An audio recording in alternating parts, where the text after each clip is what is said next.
Ou te pensé enquête la fini? Yo jouen moun qui t'a touillé ex-président Jovenel Moïse, fait carré de révélation dans la mort ancien président. C'est kounya dossier à prendre la rue. Gabriel Fortuné, yon bon ami président, te premier moun qui te dénoncé moun qui t'a assassiné président, li fait claguer là encore on série de l'autre révélation. Ba yon gros journal dans pays étranger que ou même pour kontou, m'pral kito gade, m'pral kito tande. Question de 60 fusils, président demandé pour commander. Et puis Dimitri Ra te commandé 260 là. C'est même Gabriel Fortuné avec dit parole ça. Enquête ça semble beaucoup à jamais fini. En tout cas, enquête pas fini de madame monsieur. Ralouchez vinn tande qui ça? Zami président confié là. À gros journal international ça. Gros bonjour, gros bonsoir. Pour relé oui si j'aime mon pile si ou pas quoi pas j'aime suspendre ça. On a regardé, on a le temps de révélation qu'on y a. Maintenant son idée là-dessus, on le retrouve tout de suite, c'est l'ex-maire de la ville des Cailles, il a été sénateur et député aussi. Il s'appelle Gabriel Fortuné et on le retrouve en direct donc sur nos ondes. Bonjour à vous monsieur Fortuné, merci d'être avec nous sur les ondes de LCN au Canada. Bonsoir Michel Jean, et j'en profite pour saluer tous les compatriotes haïtiens qui vivent au Canada et particulièrement à Montréal. Bon, Monsieur Fortuné, vous avez été des premiers justement à dénoncer la situation et notamment certaines personnes en Haïti. Je vous ai entendu dire que les gardes du corps de M. Moïse ont été ceux qui ont livré littéralement le président au commando. Et je veux bien répéter ce que j'ai dit hier. Le président a été trahi et livré par ses gardes du corps. C'est un complot, il est victime de complot outils par l'oligarchie haïtienne, en particulier Réginald Boulos et Dimitri Vob, mais aussi avec des franges de l'opposition haïtienne et des membres de la famille politique du président. Il y a des personnes dont vous parliez justement qui sont convoquées par la justice, le parquet à l'heure actuelle, dont Jean-Marie Vob et Dimitri Vob et M. Boulos aussi. Quelle est la responsabilité de ces gens-là selon vous? Ces gens-là ont seuls la capacité de financer cet attentat. Financer 28 mercenaires, ce n'est pas facile pour l'opposition haïtienne. Seul Réginald Boulos, Dimitri Vob et d'autres oligarques peuvent avoir la possibilité de financer maintenant ces mercenaires. Donc, ce que vous nous dites, M. Fortuné, c'est que le président a été donc abattu par, selon vous, un groupe armé de mercenaires, donc qui venaient en bonne partie de Colombie, qui ont été financés par des personnes là, de la riche bourgeoisie haïtienne pour se débarrasser de lui? Oui, tout à fait.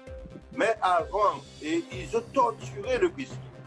Avant de le tuer, ils ont torturé. Le président a connu l'enfer et ces deux enfants qui ont assisté à cet assassinat, sa femme également, son épouse qui était là, ils ont connu l'enfer. Et c'est inacceptable. C'est la raison pour laquelle nous avons exigé une enquête au niveau international. Parce que la justice haïtienne est si décriée et il y a tellement de corruption en Haïti, et ces malfrats, ces criminels contrôlent la justice haïtienne, donc on ne peut pas se permettre de confier totalement maintenant cette enquête à la justice haïtienne malheureusement. Il nous faut un accompagnement formel de la communauté internationale. Bon, on va y revenir dans un instant, mais je voudrais juste revenir. Vous avez dit que le président a été torturé devant sa femme, ses enfants. Qu'est-ce que vous savez, qu'est-ce que vous pouvez nous dire justement sur la façon dont les choses se sont déroulées? Je n'ai pas trop de détails, mais il y a des gens qui ont parlé à l'épouse du président, qui est hospitalisée en Floride, et effectivement, le président a été torturé devant sa femme. Là, maintenant, le gouvernement haïtien, le premier ministre hier, M. Joseph, en parlait, et vous allez dans ce sens-là, dans ce que vous nous dites. Ce qu'Haïti veut, là, ce que le gouvernement veut, c'est l'intervention des casques bleus, mais aussi des Américains. Comment voudriez-vous que ça se fasse et à quel rythme? Il est temps que cela se fasse parce que la situation va se dégrader rapidement. Parce que la police ne peut pas faire face à des gangs qui sèment la terreur à Port-au-Prince depuis environ 3 mois. Et la justice ne peut pas faire son travail parce qu'il n'y a pas de sécurité. Les juges ne peuvent pas laisser leur maison pour aller au bureau. Et il n'y a plus de parlement. Il n'y a la présidence, il n'y a plus de président. Le président a été assassiné. Et donc, le président de la Cour de cassation est mort il y a quelques jours. Donc, il n'y a plus d'institutions en Haïti qui fonctionnent. Nécessairement et dans l'urgence, il nous faut l'accompagnement des Nations Unies et en particulier des États-Unis, du Canada et de la France. Monsieur Fortuné, c'est quand même important.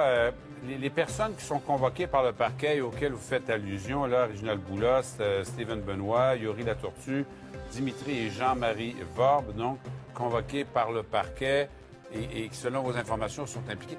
C'est majeur, ce sont des personnes importantes au plan des affaires, au plan de la politique. Aussi, si cela se confirme, ça nous dit l'ampleur de la crise politique dans le pays actuellement. Oui, c'est inédit ce qui s'est passé en Haïti. La dernière fois, le Parlement était fonctionnel, quand il y avait une sorte de vacances avant le départ de Matéli. Mais aujourd'hui, c'est l'effondrement total de l'État haïtien. Jean-Gabriel Fortuné, je le rappelle, vous avez été maire d'Écailles. Vous nous parlez en direct d'Écailles, d'ailleurs, aujourd'hui. Vous avez été député, vous avez été sénateur. Vous étiez près aussi du président Jovenel également, avec qui vous avez collaboré. Merci beaucoup, M. Fortuné, de nous avoir parlé aujourd'hui. Et bonne journée à vous et surtout bonne chance. Là. Merci. Merci beaucoup.